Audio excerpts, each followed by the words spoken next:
right center. That ball is gone into Monument Park. What is going on, everybody, and welcome to the 8th episode of the Monument Park podcast. I'm Cole Weintraub, and I'm here with Luke Pravacci, and boy, was this week brutal. Luke and I have no words. Well, we do have words, none of which are happy. We're pissed at the coaching staff, pissed at the players. How about the entire organization? And we are here to tell you why, break down all the games. I mean, if you are living under a rock, you probably don't know that the Yankees are in 4th place right now. But if you aren't living under, I see, it's just bad. It's just bad right now. It can't. I don't know how to speak English. The Yankees aren't playing good baseball. Luke, what's going on in your neck of the woods? I mean, it's grad week, and all I can think about is how garbage this team is, top to bottom, all the way from the front office down. It's just been a disaster. Like it's bad. Like it's really super. When you get swept by the Red Sox at home in must-win games, it just might not be your year, because that doesn't happen to most Yankee teams, especially the good ones. 10 years ago was the last time the Yankees got swept at their place against the Boston Red Sox. So, yeah. That can't happen. And they weren't even – like the last one was close, but we shouldn't have won it. You know, like it's not – we got screwed, obviously, but it's not like that's why we lost. We lost because it's been the same way all season, just how we've been playing. Just isn't a recipe for consistent wins, and it's just showing more and more each week. Yeah. So, I mean, at the beginning of the podcast, it might seem like we had a pretty good week, but boy, am I wrong. Boy, is anybody wrong, really. So, game 2 of the Tampa Bay series, we covered the game 1, which I was at in the last episode. It's June 1. June's coming around, and the Yankees beat up on the Rays. I mean, it didn't look too good early. Meadows hit a home run, but, you know, facing Glasnow, I thought the Yankees had 0 chance at winning the game. Like, I really – after what I saw the day before against Rich Hill, I said, there's no point the Yankees – there's no way the Yankees win this game. There's no way. But I was wrong. Glasnow really didn't have it. He was walking guys. His final line wasn't that bad. If you look at it, he went 7 innings, 4 hits, 3 earned runs, 2 walks, 8 strikeouts. Like, you know, gave up a home run as well. It's a good line, but, you know, based on how the Yankees had been hitting, we did pretty good. We got a bases loaded walk by Aaron Judge. Glasnow lost the plate in that at bat, and then we got a wild pitch. So we just scored 2 junk runs to tie the game at 2 after that Meadows home run, like I said. Andujar puts one in the short porch. Really liking what he's doing lately. Hasn't done much in the last, day, but, you know, a day or 2 maybe. But, yeah, when he gets consistent reps, he's going to hit the ball.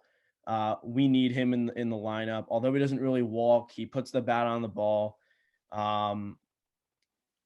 A knock on wood, he doesn't hit double plays with the bases loaded that I know of. He did hit a double play in the last game of the Boston series, but I just feel like when he's on, he can really help us. You saw it in 2018. He could do a lot. And of course, you know, Kevin Kiermaier puts one in the second deck, the guy who can't hit anybody, you know, but the Yankees.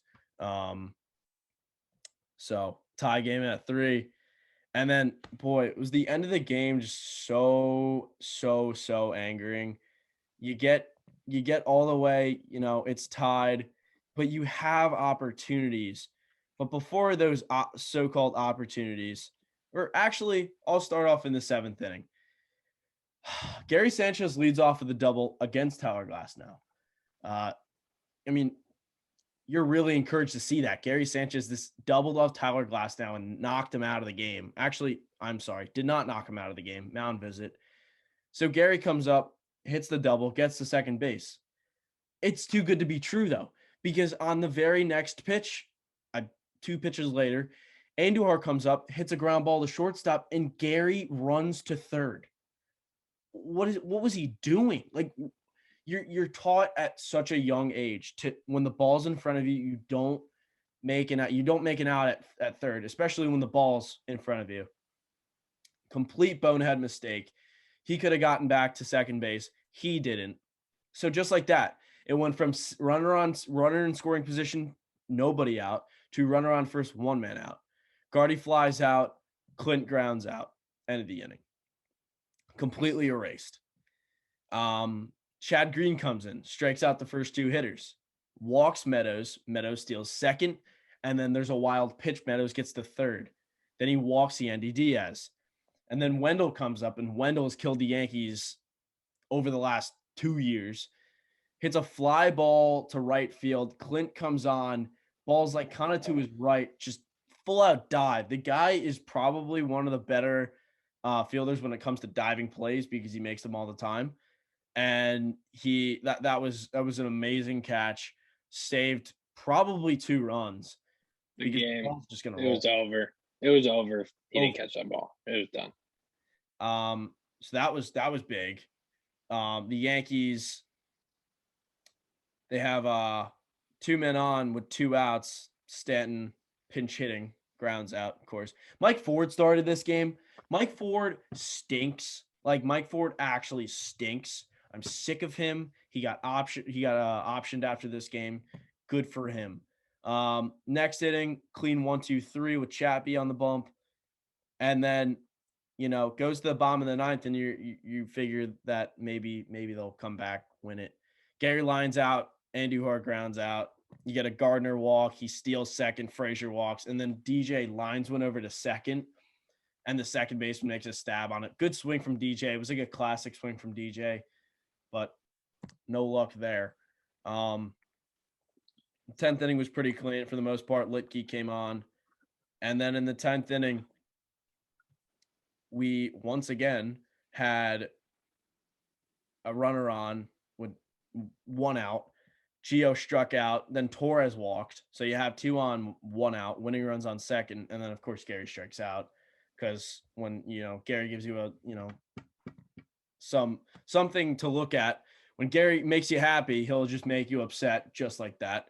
Sessa comes in, pitches a clean 11th, and then finally in the 11th inning, after 2 groundouts, we move the runner to third. Clint comes up and puts one over the left field wall. We win the game. I kind of just walked through that whole game, but considering how bad the 4th 1, 2, and 3 games of the Red Sox series, 4th game of the race series, that is, you had to go through it because it's like, I have no problem with running through this game step by step because it was one of the only 2 that we won this week. I always am a little less afraid of Glass now against us. I feel like he always, even when he has good stuff, the game always ends high scoring. And this was no different. It was a back and forth game with a lot of jam. Bullpens were getting out of a lot of jams. And yeah, I mean, Clint capped it off in the 11th, which was good. But even winning this game, the flaws are still there. And as we saw in the rest of the week, they didn't exactly go anywhere. But I thought it was good. It's good to see Clint Andujar hitting, but it's at the end of this week, Andujar kind of fell off, and so did Clint. Clint's back down to 180, I believe. It's just very hot and cold, but I guess we take what we can get at this point. We're struggling really bad. And in game 3, this was one where this was the one, honestly, I didn't think we were going to win. Coming off a lucky kind of win that we did in game 2, I didn't really think we had as much momentum as it normally would have been off of a walk-off win. But Monty did really well. 6 in the third, 5 hits, 3 runs, only 1 earned. I believe Rugi had a throwing error. That's where the 2 unearned runs came from. On a fielder's choice, he just overthrew a ball to second, tried to force it. But yeah, Gio hit a bomb early. It was 2-0. He went opposite field. Good swing. When Gio's putting good contact, when Gio's hitting the ball, it's been really good contact, but his strikeouts have been his issue this year. But yeah, I mean, this is one of the things, like you said, when he hits it hard, it's flying out. And then Clint, another 2 RBI hit.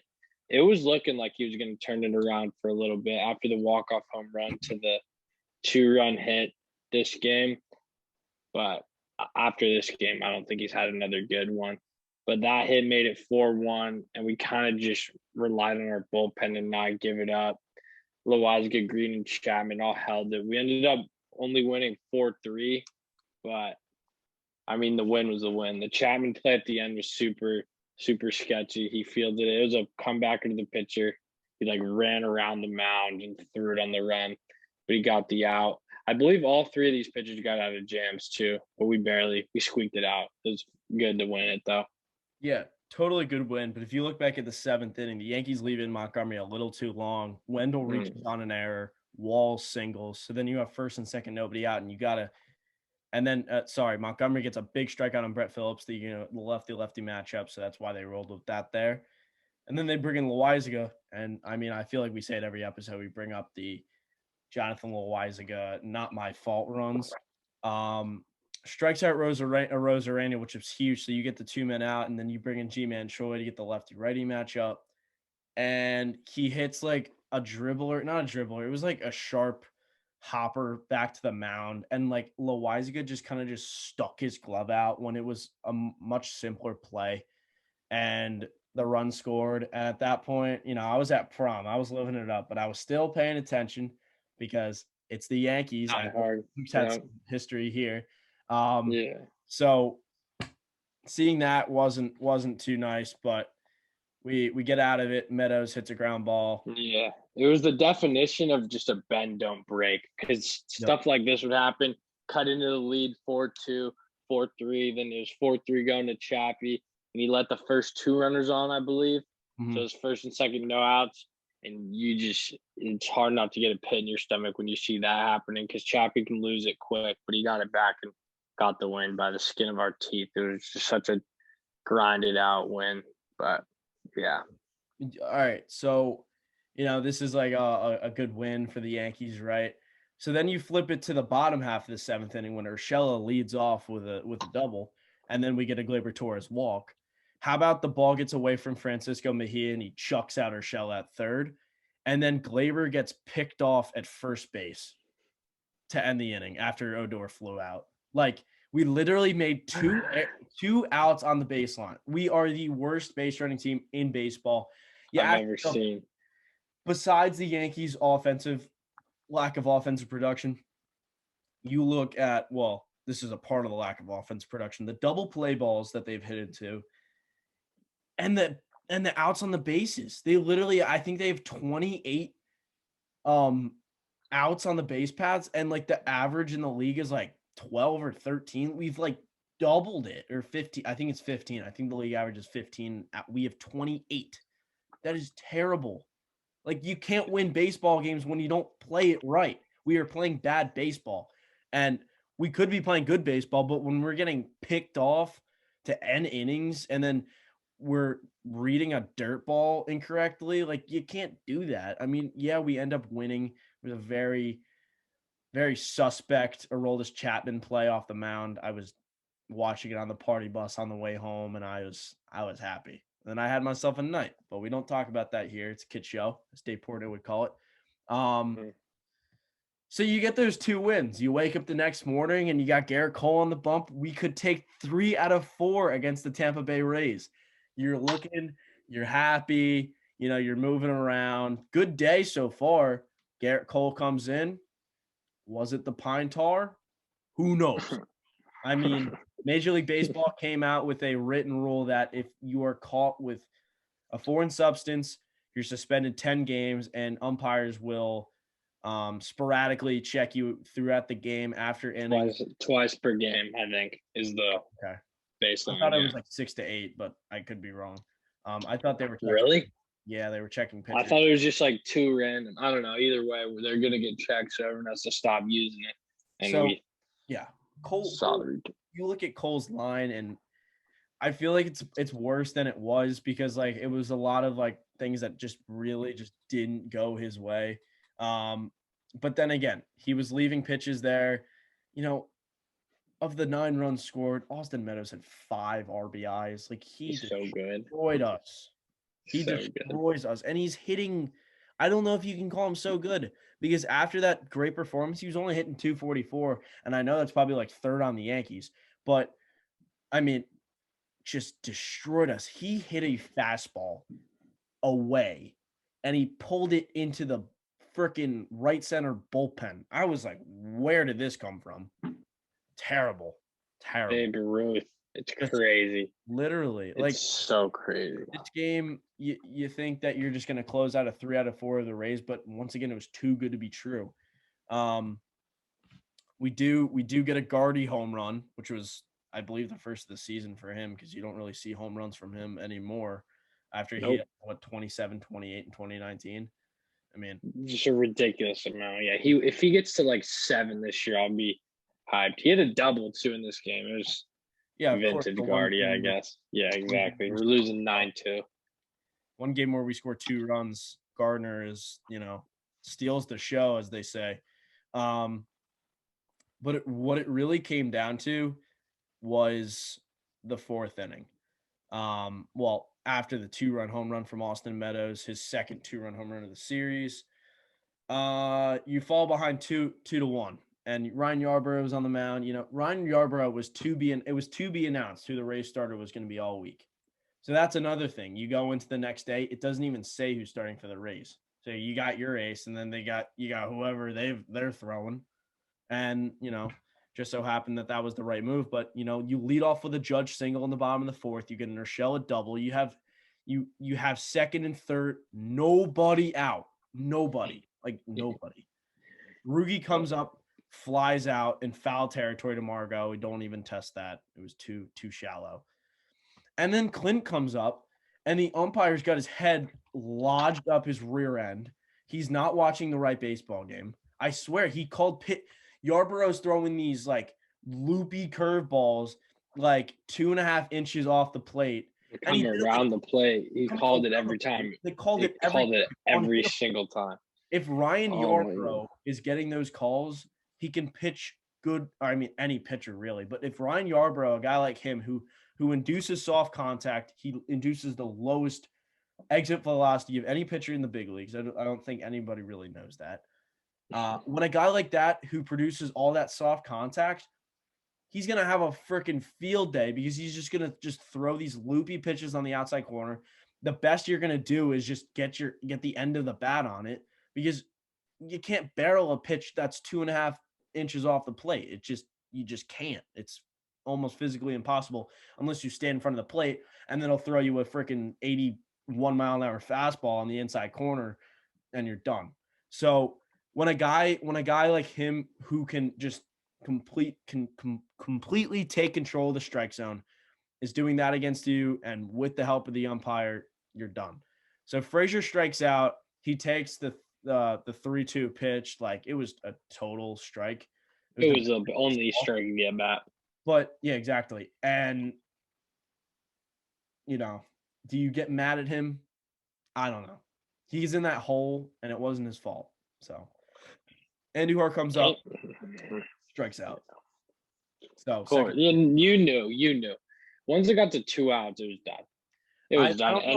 Andujar's on my good side, so I was feeling it wasn't anything about Andujar. It's just like it was more the concept of how it played out that way. You kind of just knew. And until Aaron Boone, I feel like we're gonna get into Aaron Boone throughout.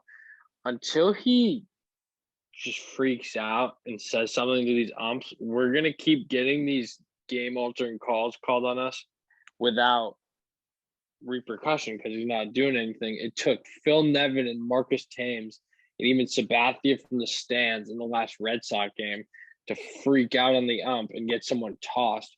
And Boone's just sitting there not protecting any of his guys. I just don't. You got to have some fire, especially when we're struggling the way we are. And now I thought it was a good time to let it loose, and he didn't. Right. So yeah, we'll get more into that. But actually, Boone was the most vocal of anybody on the Yankees dugout this game.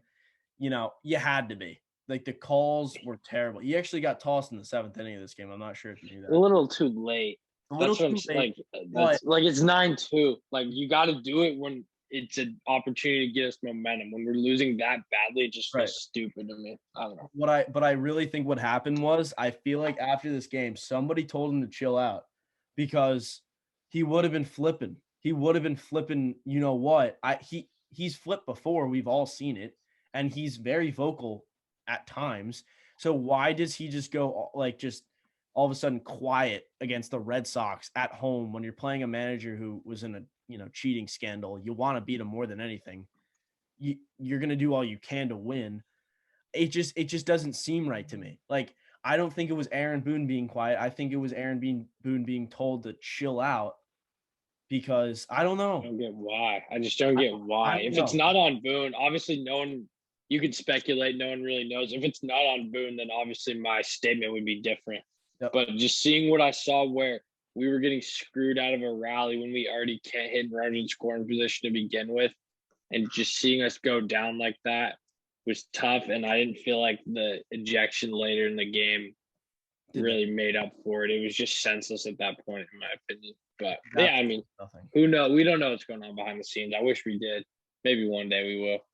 Who knows? Yeah, I mean, you carry the bottom of the fourth into the fifth inning, and the fifth inning got worse, and it wasn't really Cole's fault. He gets a leadoff walk in Zunino, and everyone always says the leadoff walk will come back to bite you, but it shouldn't have come back to bite him.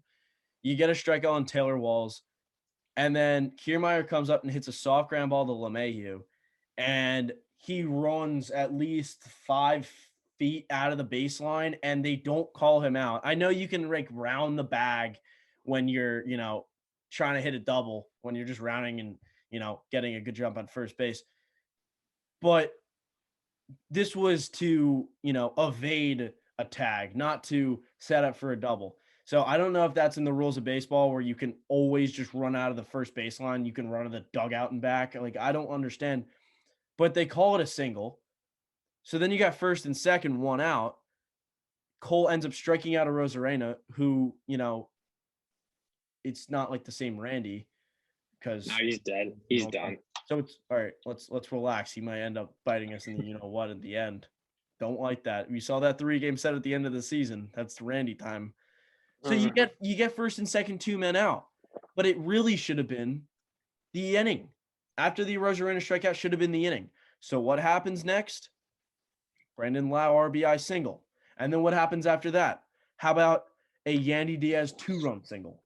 So really, these 3 runs shouldn't have scored. It shouldn't have. They shouldn't have scored. And yeah, I get you. It's 2-out singles when you already recorded, when you already got 3 outs in an inning in a game where you don't have your best stuff. First game without the tar, and even without that, he still just didn't really look right. You're gonna give up a couple little knocks, of course, after getting screwed out of an out. It's just how baseball goes. You can only give even the best. You only have so many outs or so many bullets before it just kind of falls apart, and it fell apart with him 1 out away from getting out of it and having a really fine outing. Yeah, and I mean, with how light the bats were going and how we weren't coming up clutch. I mean, it looked exactly. like we were hitting better, but we really weren't because, you saw what happened at the end. But I feel like Cole is a guy that doesn't really have a short memory of things. I feel like he carries stuff into other pitches. So when he's not getting his call, I feel like for the most part, he bounces back. But you saw it last year at the beginning of the season when he wasn't great, when he was giving up all those home run balls, it would rattle him. So he seems like a guy that could get rattled by a play like that where he has no control over it. But the guy's clearly out of the baseline. They call him safe anyway. It wasn't like he tried to do an A-Rod where he swats it out of the glove. Actually, an alert, the Yankee lineup for the Twins game tonight has come out. LeMahieu, Judge, Torres, Stanton, Urshela, Sanchez, Odor, and Duhart, Gardner. Quickly, Montgomery's on the bump. Doesn't matter. But yeah, it should that really stuck a thorn in Garrett Cole, and then they pull him out. Andujar hits a home run later in the game, which is pretty cool, but we lose 9-2. That's all I have to say. Nick Nelson came in. He stinks. Send him to Mars. That's it. Move on. Red Sox. Nothing else to say.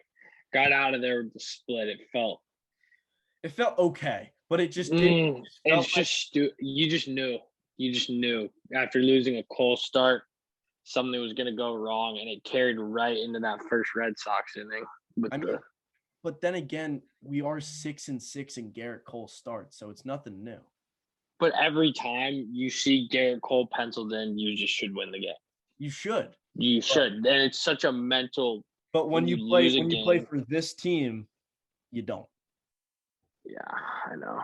Yeah, and then you throw out Michael King game 1, which it was kind of demoralizing to see he was getting the start. I liked what he had done in garbage time outings this year, but seeing him get the start in a pivotal game 1 against the Sox was tough. And in the first inning, he's 0-2, 2 on, 2 outs to Devers.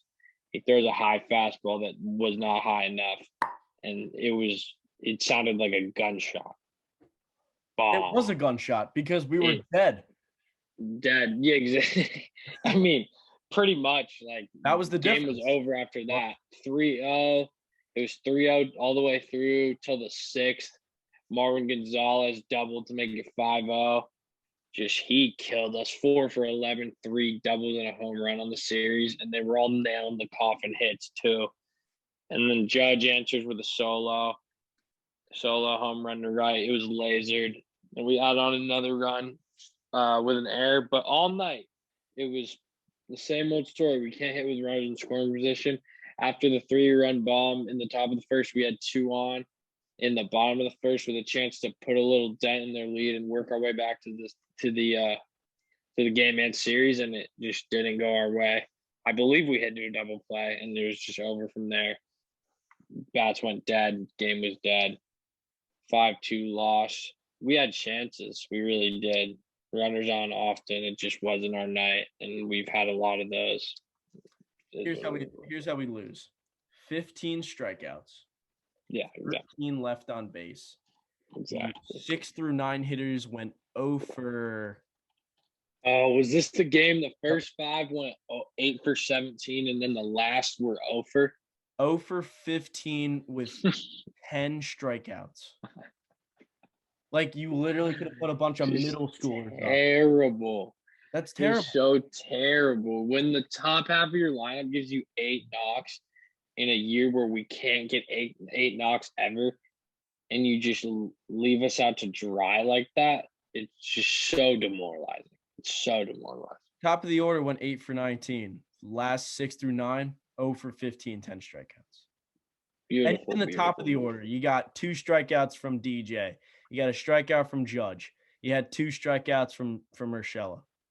You had Judge leave 3 guys on. You heard Urshela leave 3 guys on. Those guys are batting back-to-back in the lineup. You have Odor leave 3 on. Then you have Frazier leave 2 on. Those guys are back-to-back in the lineup. These guys were coming up. Gary went 0 for 4 with 4 strikeouts. He literally has a golden sombrero. It's a pretty nice one, too. When Gary does it, it's not as nice anymore because I just feel like Gary does it. Getting worn out. But done it too many times. Michael King left a guy on and Marwin Gonzalez came up and got a big knock off Litke. But Michael King did fine. He did good. He really did. Other than that. If you take away that Marwin Gonzalez, I know you can't really do that because it's unfair. But the guy, if you don't put him in the 6th inning, he gave you 5 innings. He gave you 5 or 6 hits, 3 earned runs. When you're playing good baseball and you get a start like that from Michael King, you should be, getting up, standing ovation because you shouldn't expect anything more. The guy's ERA is 3.62. You get something like that from him, you should be happy. But when you can't hit, you just got to be upset. It was like that Tyone start, man. It was like I was booing him off the mound, but then I sat back and realized he just went 5. He did his job. They do their job. Even on their worst days, it feels like they do. He just the Cole start was the worst start of the week. They're doing their job. We're just not picking them up. Exactly. That Tyone start went 5 innings, 3 runs to a team that was 14 of their last 15, and I was still booing him off the mound. That's what it's come to this year, and it's brutal. So bad. Speaking of Jameson Tyone, Fox game next day. Tyone was fine. you had a really cool Urshela play in the first inning. We call up Chris Kittens. I know you have nothing to say. I'm just going to call him Chris Kittens because he hasn't earned the name Chris Kittens yet. So meow to that. Stinks. Yeah. I don't really know what to say, but wasn't there a pretty graphic thrown on the screen in like the third or fourth inning? The Yankees, let's roll through it. It's changed since, I'm pretty sure, but it's probably already gotten worse. Not in a good direction though, so 3.71 runs per game is the worst since the 1972 season. 7.4 hits per game is the worst since 1968. A 228 batting average is the worst since 1968. 0.2 stolen bases a game, 1965. I don't even know that. I didn't know that should just be an all-time low. We should just make it 0 because we keep running in the outs on the bases. Honestly, just stop letting them run. Strikeouts per 9.3. Teams are averaging 1 strikeout an inning and stuff. That is an all-time high. And it's crazy because in everything before 1973, there was no designated hitter. So there was a pitcher up there.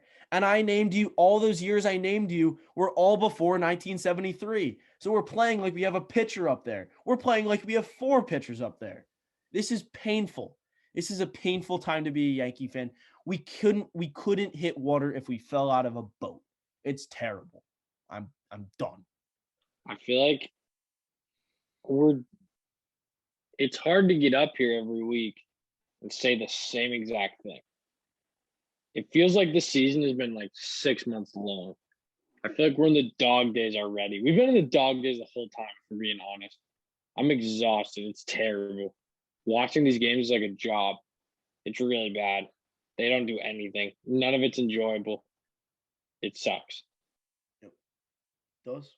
Glaber hit a shot in this game, though. He did hit a shot and got me up off my seat, which was a first in a while. I was clapping it up. You see that, you're happy. You see Gleyber Torres hit a home. You see Gleyber Torres hit an extra base hit, and you should be dancing, because there's that home run comes in the 4th.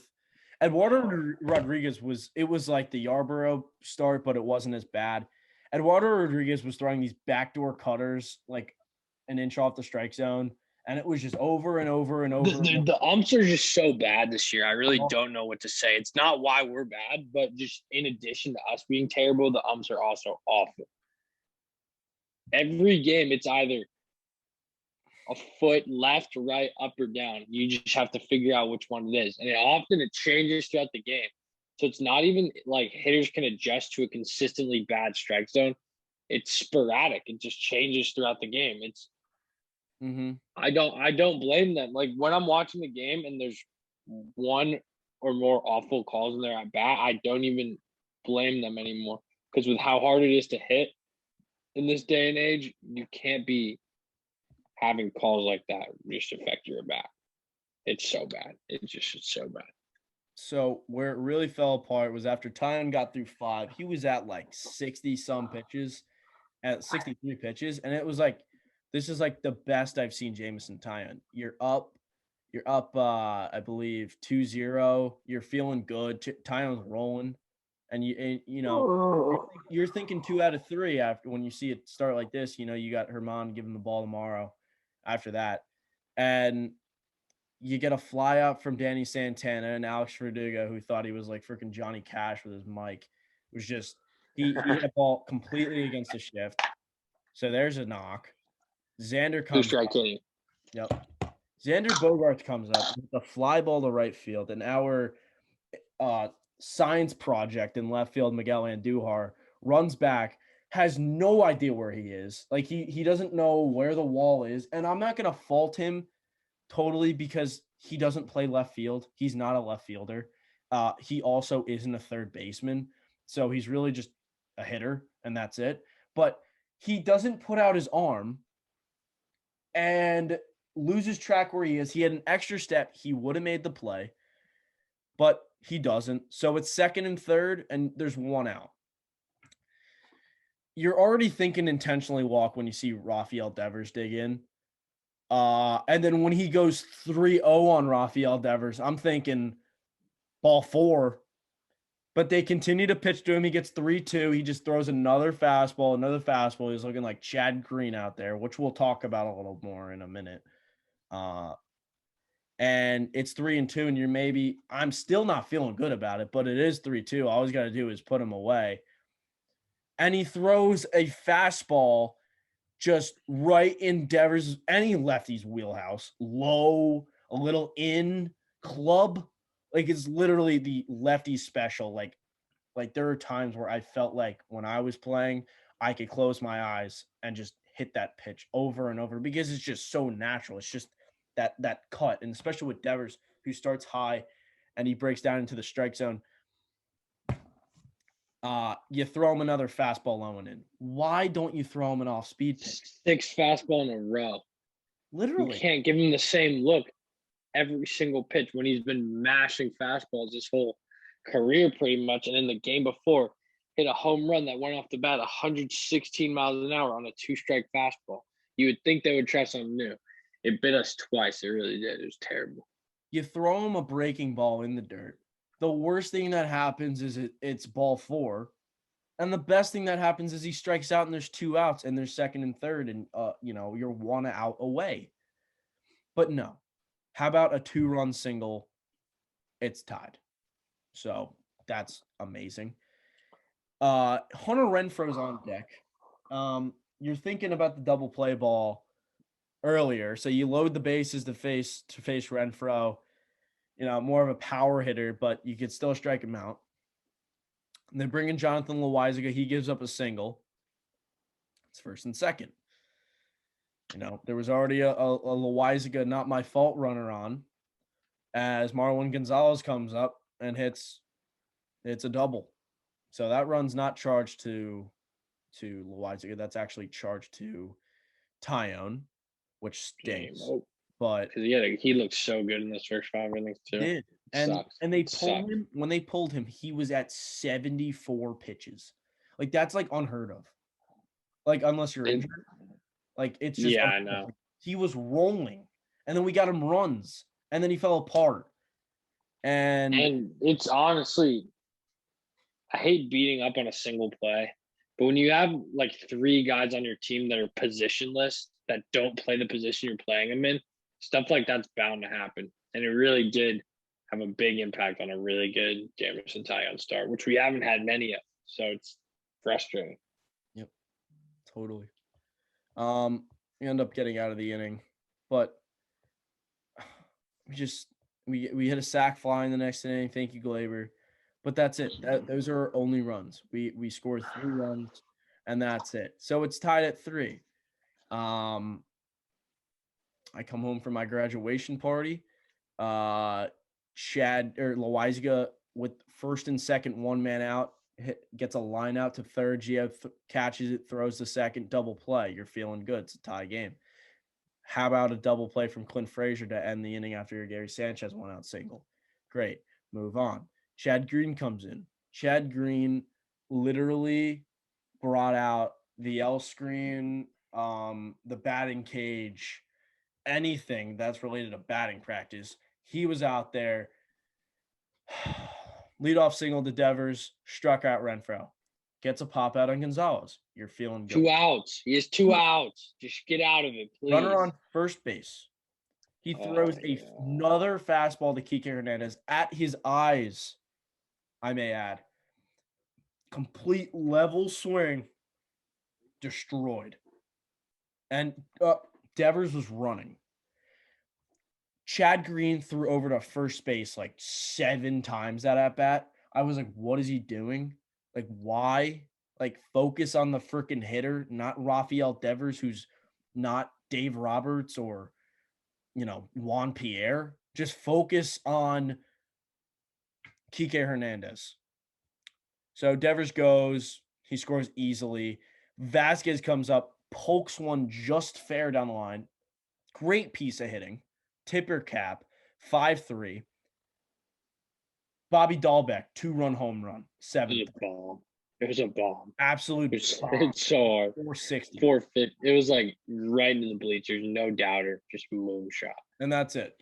We're done talking about that game. Take game 3. Game 3. Yep, we're down 0-2. Lowest of the low.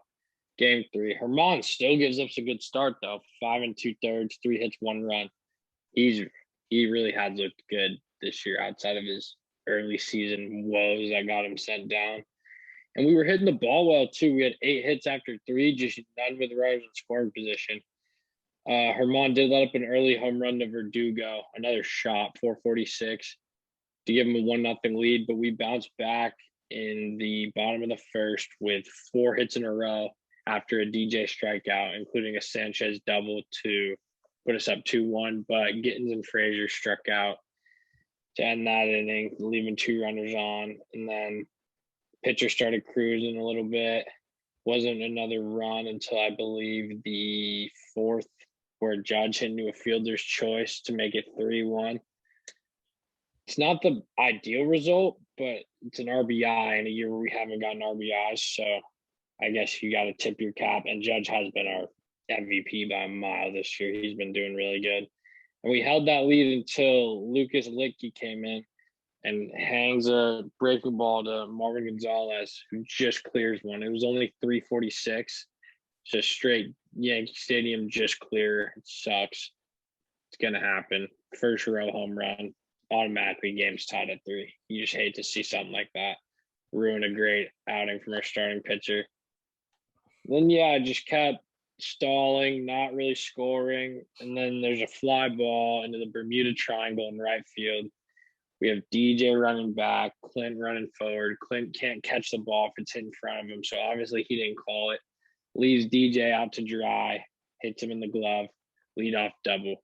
Then Verdugo does all day. All day. You just knew he wasn't going to call it though, because he never calls those ones coming in. Judge does. But he's Aaron Judge. Busy playing him in center field. Yep, exactly. It's just, I feel like we say it all the time, but it's these high school errors. The outfielder has priority. You just got to call the infielder off because you're running in. It's a much easier play. And especially with no outs, all Verdugo had to do was roll over to get him to third, and then Bogart just put one in the air. Just typical, just nice, clean, selfless baseball to put him up 4-3 in the 8th. And I thought the game was done. Frazier hit a single in the 8th, but it was 3 Ks. Getting grounded out, Andujar struck out, and then Sten pinch hit struck out. Not even close. He stinks. I don't even know why we're giving him these off days. He's never going to get in a rhythm, especially with Philly coming up this weekend and an off day yesterday, Friday, and the next Monday, I believe. Owns the NL East too. You got to give him that. No reason. There's just no reason to rest him. We got to get him in a rhythm. This isn't the time. Just didn't come through.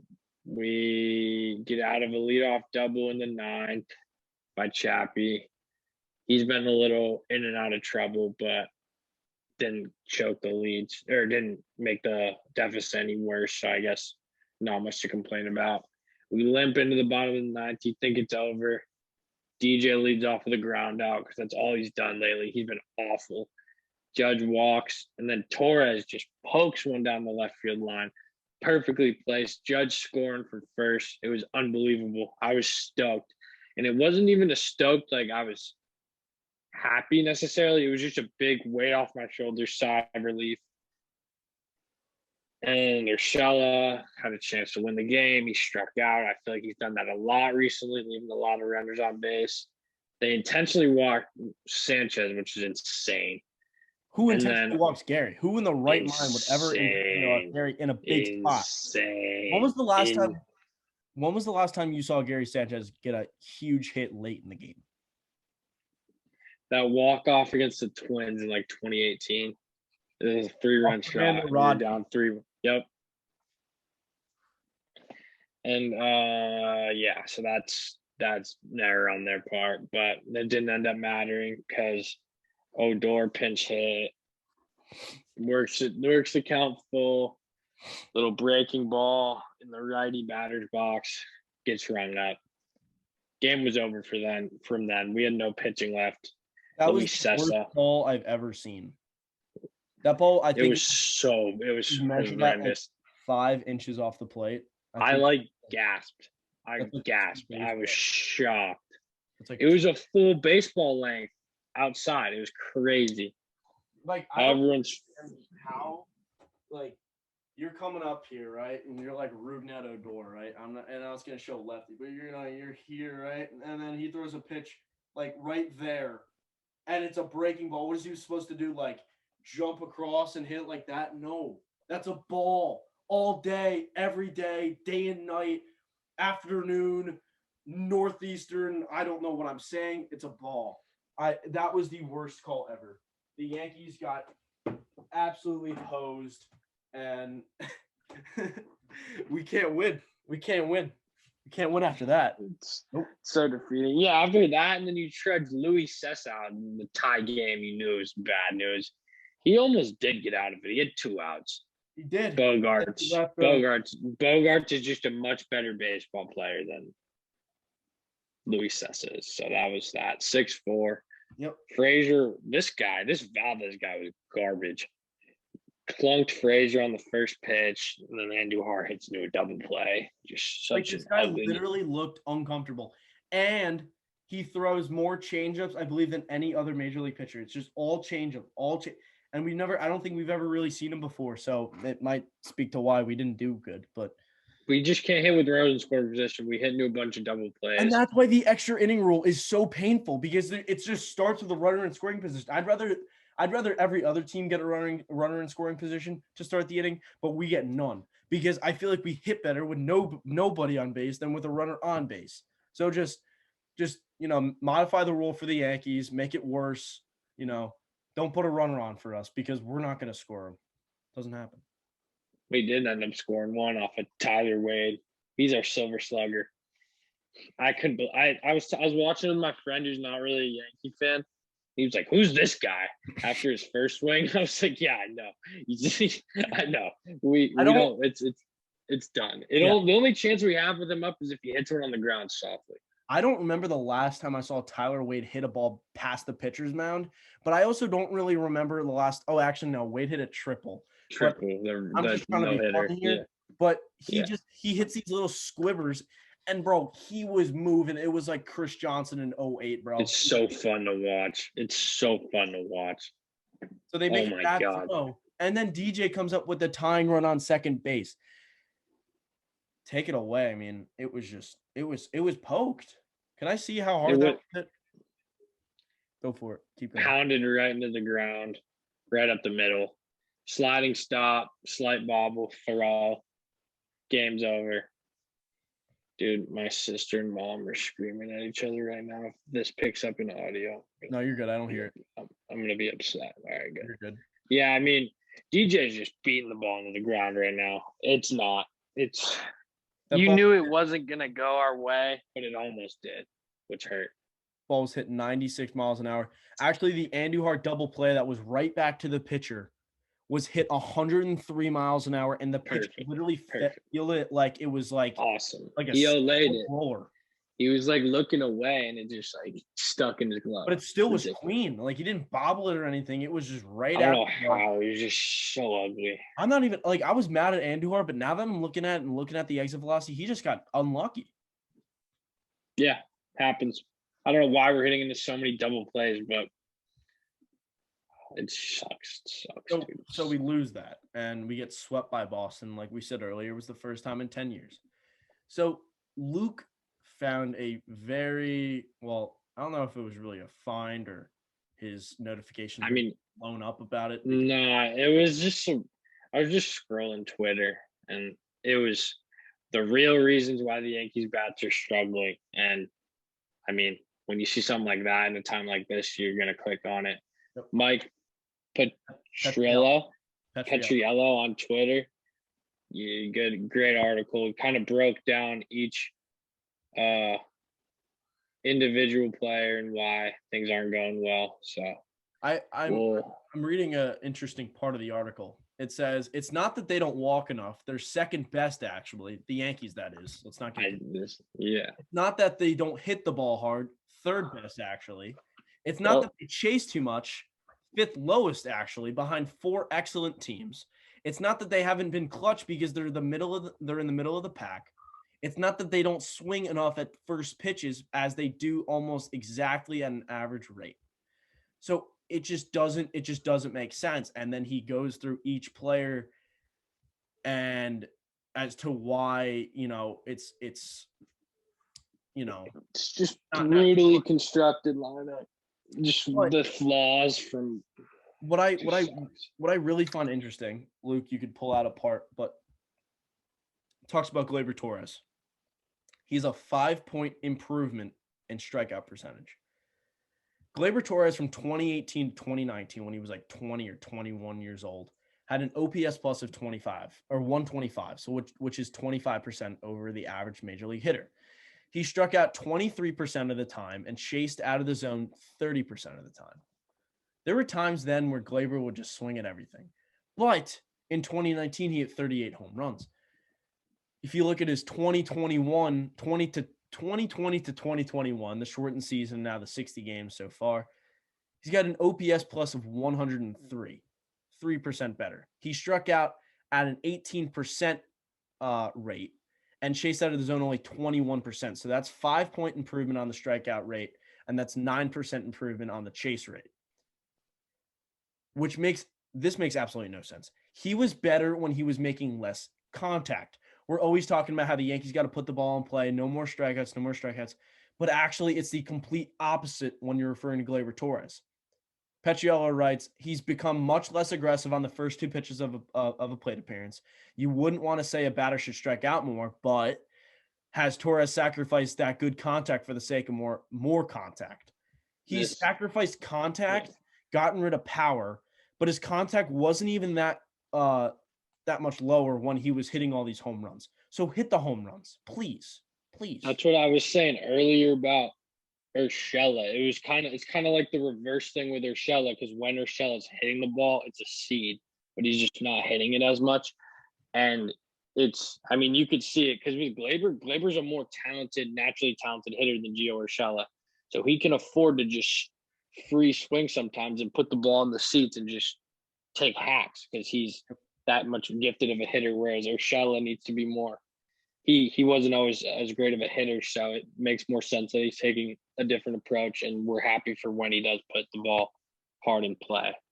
Yeah. But the one that stood out to me was DJ LeMahieu because of what he said in 2020, how there were certain warning signs about his really good statistical season, including his ground ball rate increasing by 7%, his barrel rate dropping from 7.5% to 2.9%, and which was in the bottom 10% of hitters. And there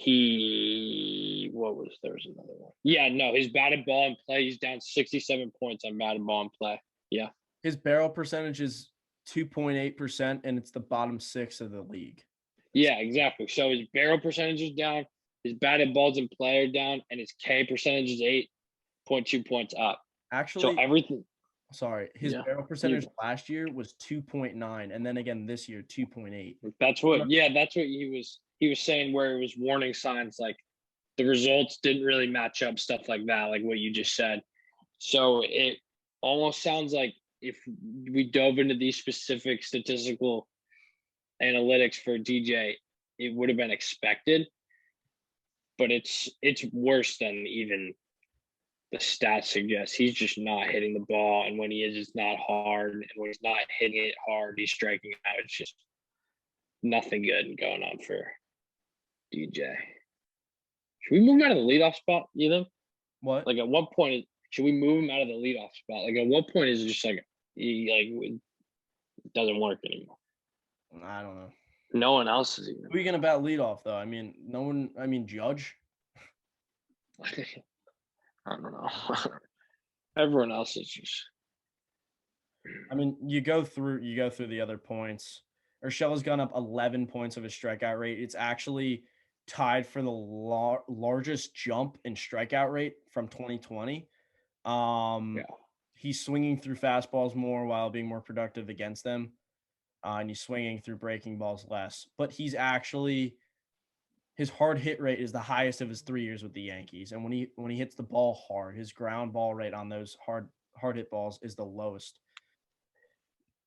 So he's hitting less ground balls and he's hitting it harder, which should be resulting in more home runs.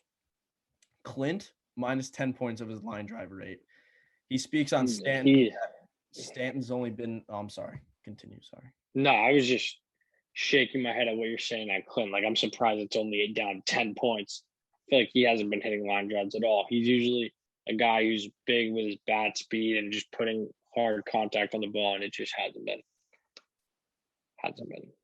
what we want. Stanton, he says, well, his point is 65%, and that's the amount of games Stanton's been in the Yankee lineup, which is higher than last year's 38% in 2019's 11. Gary Sanchez's 271 batting average with batted balls in play. That sounds pathetic, but it's actually better than his career average and only a tick below the major league average. So he's never really been. He's been all right. He really has been all right through and through. All right. It's looked ugly at times. It looks ugly at times. When it's ugly, it's really ugly. But if you take away the day-to-day aspect of it and you only look at the numbers, overall, it's been somewhat acceptable. 200, though, he's like sitting on the Mendoza line. Like, no. Oh, no, it's not great. It's not great, but I'm saying it's just what we expected. It's pretty much what we expected, maybe a little bit better. It's not like he's letting us down at this point. He's just not very good. He's just not very good. Well, yeah, because you thought he was the MVP 2 years ago. Okay. Actually, he's hitting 210, so it's not as bad as I thought. And his 715 OPS isn't bad.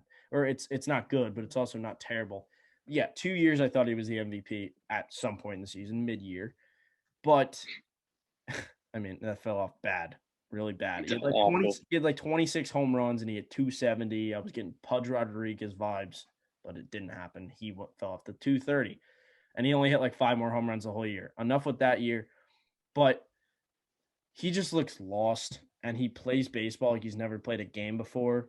He's like that guy that like plays football, and he like could go play baseball, and he's got so much potential. But like he just makes all the stupid baseball moves because he just hasn't played before. But this guy's been playing baseball his whole life, so that's sad. Brett Gardner has a 26% strikeout rate, which is brutal. It's just way through his career high numbers. Yeah, he's done. It talks about Hicks's lack of plate appearances and Odor's negative 71 points of slugging, which is significant. But when you look at DJ's numbers, I don't know how really significant that is compared. But, you know, I don't know if Rugi really has too much of an impact on this team. But, I mean, yeah, very interesting article.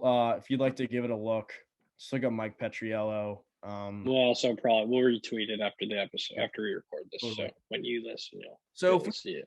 We take a look of this upcoming series. It has a little buzz going into it. Josh Donaldson has said some things about Garrett Cole and the spin rate. Actually, Cole, I forgot to mention this. Cole started against the Rays. His RPMs were down about 600. His fastball's, usually hovering around 3,000 in RPMs. Last start was 2,400-ish. So that's like, it's like obvious. And Trevor Bauer's was down like 300 to 400. So it's like, there's clearly something. Yeah, but Trevor Bauer tweeted the ingredients for it, and Cole just kind of. All right. Well, he's a schmuck. At least Bauer wore it. He's his own human. I don't know. It's just I can't wait till John Means. You think the IL stint is legit right after this stuff comes out? Means goes on the IL. Career year, Johnny Means. Maybe they're gonna give him like a couple rehab starts so we can. That's what I'm saying. To get the feel exactly. That's what I'm thinking too. But yeah, pretty much Donaldson just called out Garrett Cole for. He said, "Is it a coincidence that Garrett Cole's spin rate numbers went down after 4 minor leaguers got suspended for 10 games?"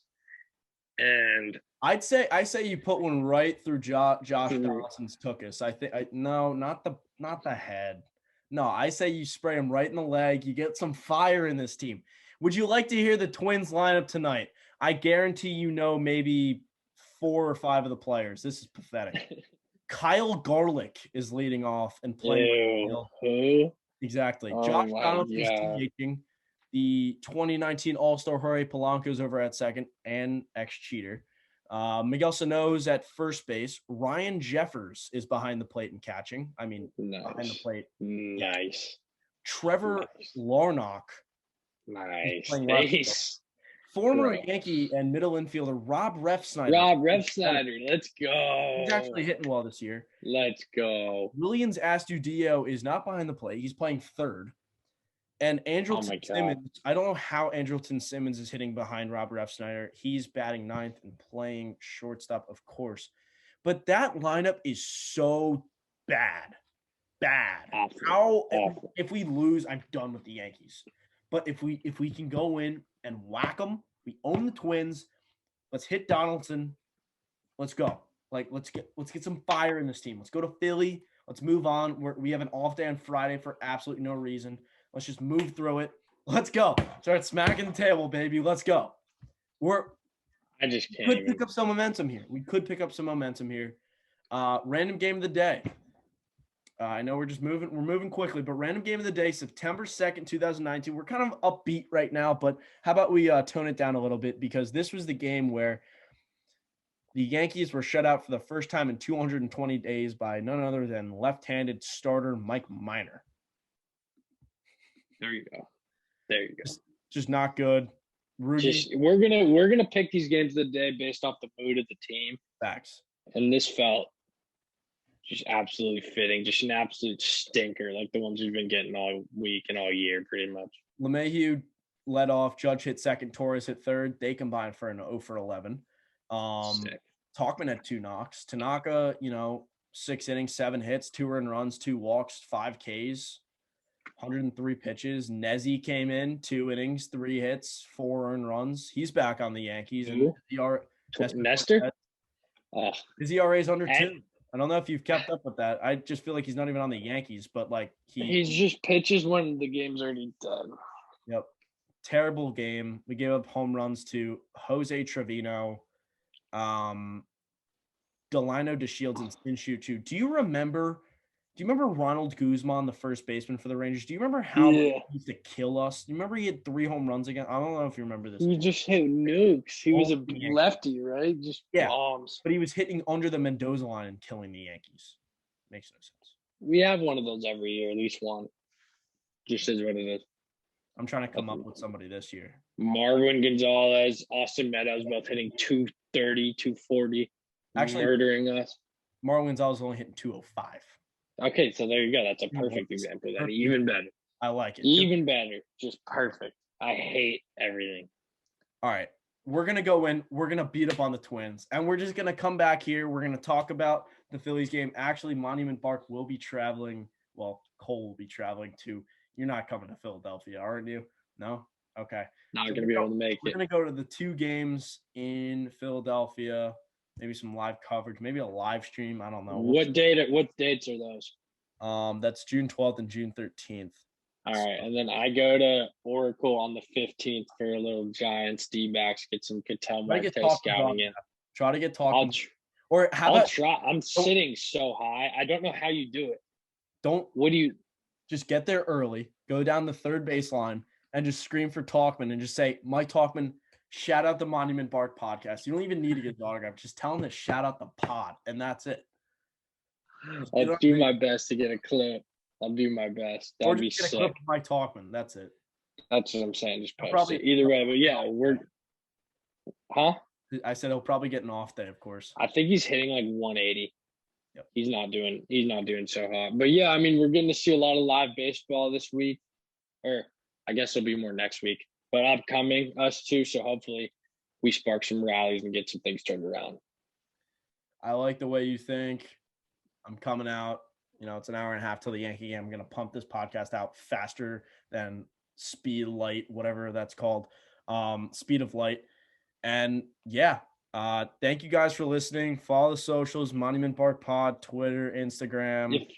If you're a Yankee fan sitting through these episodes after these weeks, I salute you, because this is hard to It's exactly like after watching the week of baseball that we had, if we weren't doing this podcast, it would be hard for me to go and tune into another podcast just to relive all the terrible moments. Even going back, talking about the Devers at bat, it's infuriating to relive all these moments. So thank you guys. Talked about it. Yeah, I mean, we never talked about it. Are we on the fire Aaron Boone? This is how we're going to leave off. Are you on the fire Aaron Boone? Last question. Fire Aaron Boone. We need to change something. And all of our players, we're like locked in with 90% of our players. Yes or no?